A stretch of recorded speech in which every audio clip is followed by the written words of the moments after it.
가로수길이라 여러분들도 잘 아시는 서울의 유명 상권입니다. 서울 강남 신사동에 있습니다. 그 유명 상권이 요즘 말입니다. 텅텅텅 비었다고 합니다. 그러니 가게를 하는 사람들이 아니면 건물을 가지고 있는 사람들이 나도 이제 여기에서 탈출해야 되겠다 하면서 쑥쑥 빠져나간다는 뜻입니다. 심지어 우르르 몰려나간다는 말도 통할 정도입니다. 그 정도로 가로수길이 진짜 나쁩니다. 여러분 보시는 것처럼 가로수길에 사람이 없어요. 가게도 임대문이라고 붙어 있고요. 더 충격적인 것은요, 무권리입니다. 무권리. 권리금이 없습니다. 아니 서울에서 가장 유명한 상권이었는데 이제는요 권리금도 없이 들어갈 수 있다는 뜻이잖아요. 일반적으로 가로수길의 권리금은요 적으면 1억이에요. 많으면 3억 4억까지도 가던 게 가로수길의 권리금이었습니다. 그런데 지금 가로수길의 권리금은 고소하고 빈 공실이 계속 늘어난다는 겁니다. 빈 공실이. 진짜 충격적이지 않나요? 실제로도 말입니다. 가로수길을 보면 다른 유명 상권, 핫플레이스라죠. 핫플레이스. 다른 유명 상권보다 더 심각합니다. 40%가 텅텅텅 비었으니까요. 보시는 것처럼 가로수길은요 2024년 기준으로 39.4%가 공실입니다. 거의 유령상권이죠. 6개 상가 중에 4개가 비어 있습니다. 조금 심하게 말하면 2개 중에 1개가 비어 있다는 얘기가 되는 거잖아요. 다른 상권들도 나쁜데 가로수길이 유독 나쁩니다. 전국 상가 공실률 10.21%입니다. 거기에 비하면 명동은 6.8%니까 굉장히 낮아졌어요. 6.8%면 자연공실률은 약간 웃돕니다. 자연공실률이라는 게 이게 상가가 전 주인과 현 주인이 교체되는 그리고 인테리어 하면서 공실이 되는 그 기간을 말하는 거거든요. 자연공실률보다 약간 높고요. 강남은 여지없습니다. 20% 공실률. 5개 중에 1개는 공실이라는 뜻이죠. 홍대도 14.4%니까 결코 낮지 않습니다. 한남 이태원동도 11.5%, 청담은 17.4%예요. 서울에 그래도 잘 나간다는 상권의 공실률이 엄청나죠. 공실률이 말입니다. 솔직히 처차마다 이렇게 이야기할 만큼 공실률이 난리도 아닙니다. 이러다 보니까 여러분 유명 상권에서 장사하던 소상공인 자영업자 쑥쑥 빠져나갑니다. 더 이상 여기 있으면 나는 굶어 죽는다 이야기하면서 말입니다. 심지어 자라 알죠? 자라. 자라가 여러분 알다시피 글로벌 패션 브랜드입니다. 이 글로벌 패션 브랜드가 가로수길에 건물을 가지고 사업을 했었거든요. 그것도 2016년에 325억 원을 주고 샀습니다.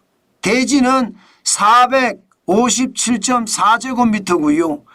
연면적 청수가 높다는 거죠. 청수는 1241.9제곱미터였습니다. 그런데 이거 팔았습니다. 최근에. 얼마에 팔았느냐? 싸게. 25억 원이나 싸게 팔았어요. 300억 원에 팔았습니다. 300억 원에. 세상에 이제 유명 브랜드까지도 가로수길에서 탈출한다는 이야기인가요? 자라라는 브랜드는 패션 브랜드이기 때문에 이게 당연히 말입니다. 당연히 이게 탈출하는 순간 그 상권은 망한다, 멸망한다 이렇게 이야기할 수 있거든요. 그런데 이게 처음이 아닙니다. 벌써 말입니다.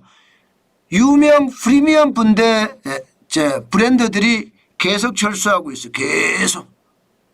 지금처럼 철수하면 가로수길이 진짜 멸망한다 하는 이야기까지 나올 정도로 심각합니다. 여러분, 이렇게 자영업자, 소상공인 그리고 건물주들이 건물까지 팔고 떠나는 거, 이게 요즘 서울의 유명 상권에서 일어나는 일입니다. 더 심각한 것은요, 가게 주인들 있잖아요. 건물주들도 팔고 탈출하지만 가게 하나하나 주인들도 지금 심각한 양상을 맞고 있습니다.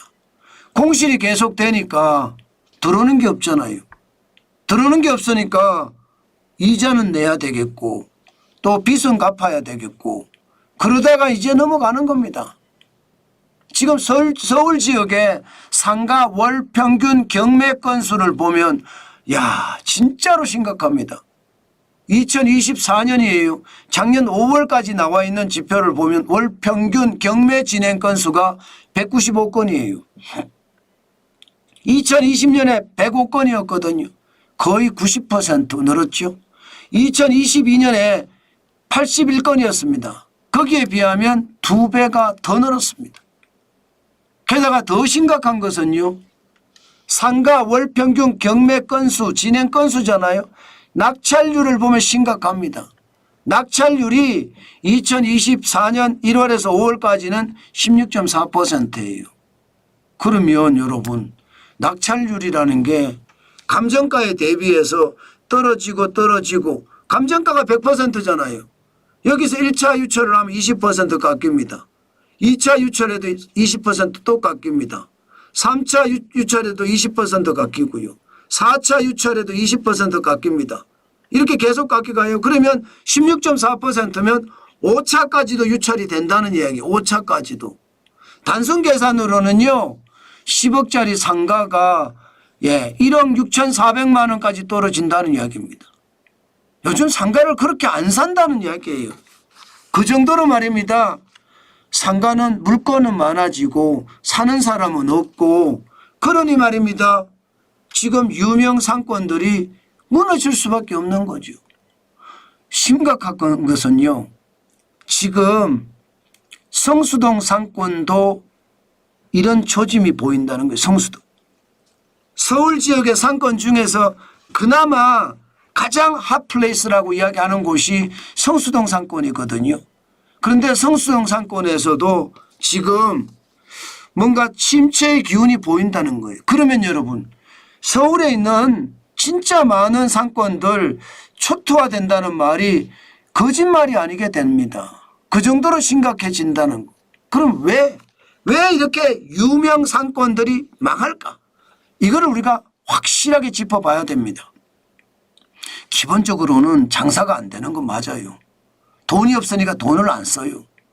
성수동 상권에 나와도 걸어 다닐지언정 어디 앉아서 뭘 먹지를 못한다는 거예요.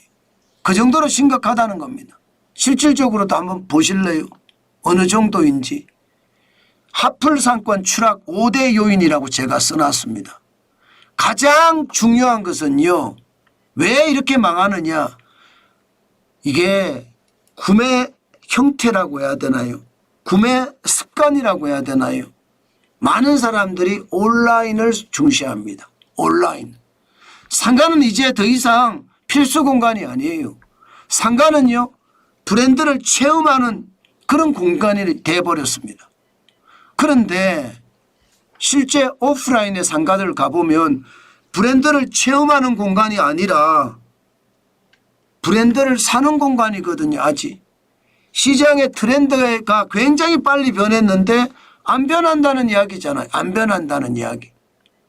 그러니까 이게 상권이 추락하는 요인이 되는 거고요. 두 번째가 임대료입니다. 임대료가 진짜 많이 올라가요. 일반적으로 상권이 만들어질 때 여러분, 임대료가 싸고, 그죠? 교통편이 좋고, 그리고 주변이 좀 공간이 툭 트여 있는 곳, 이런 것이 새로운 상권으로 발전을 하거든요. 새로운 상권으로 뜨면요, 이게 점점 예, 임차료가 올라갑니다. 임대료가. 점점 올라가고요. 상권이 떴다 싶으면 이제 자금들이 들어오기 시작해. 자금들. 대기업의 자금 이런 자금들이 들어와서 건물들을 하나씩 매입합니다. 예, 그러면서 자연스럽게 말입니다. 자연스럽게 임차료는 더 올라가고 부동산은 폭등합니다. 그것이 반복이 되면 더 이상 거기에 전통적으로 있던 사람들 있잖아요. 그런 사람들이 원주민이라고 해야 되나요? 그런 상권들이 쫓겨납니다. 그래서 둥지가 내몰린다 그런 표현으로 젠트리피케이션이라고 하거든요. 젠트리피케이션이 생기면서 상가가 점점 몰락해 가는 거거든요. 앞서 가로수길도 자라 같은 대기업이 그것도 해외 유명 대기업이 들어와서 건물까지 통째로 사서 그렇게 들어오니까 당연히 그 지역에 많은 부분들의 임대료가 올라갈 수밖에 없죠. 그런데 이게 너무 많이 올라가니까 감당이 안 되는 겁니다. 여기다가 상가 의무 비율 규제도 여전합니다. 복합상가, 주상복합을 짓는다 이러면요. 상가 의무 비율이 무조건 연면적의 10%를 지어야 합니다. 그렇기 때문에 이것도 많다는 거예요 지금. 게다가 상권마다 특색이 없습니다. 옛날에 말입니다. 뭐 경리단길 이러면요. 딱 생각나는 게 수제 맥주가 많았다. 수제 맥주가 많았다. 그래서 경리단길을 가면 다양한 수제 맥주를 체험할 수 있었어요. 그래서 사람들이 경리단길에는 수제 맥주를 먹으러 간다. 이게 이태원 옆에 한남동이거든요. 그런데 가보면요. 지금은 뭐 대기업들이 들어와서 수제 맥주집이 거의 없어졌습니다. 특색이 없잖아요. 그러니까 상권이 무너지는 거예요. 게다가 소규모 상가가 대부분이란 말입니다. 처음 말입니다. 상권이 만들어질 때는 원주민이 있으니까 소규모 상가예요.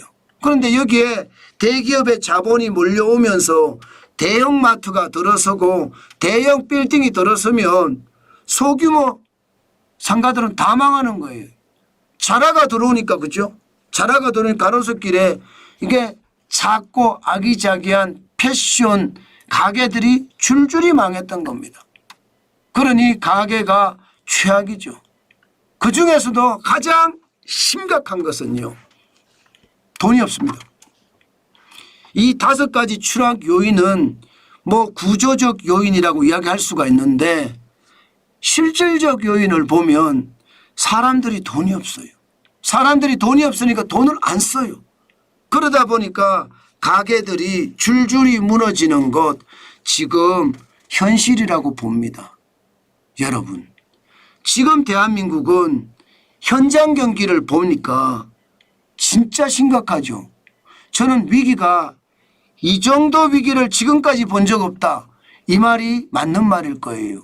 IMF 외환위기 때도 이렇지 않았거든요. 글로벌 금융위기 때도 이렇지 않았습니다. 코로나 팬데믹 때도 그렇게 통제 방역을 했는데도 장사는 그래도 좀 됐다예요. 물론 먹고 살 만큼은 안 됐지만요. 그런데 지금은요. 굶어 죽을 판이다 이렇게 이야기합니다. 그만큼 말입니다. 현장 경제가 완전히 절망하듯이 완전히 무너졌어요. 그 바람에 우리 경제 전체가 지금 위기다 이런 말이 나오는 겁니다.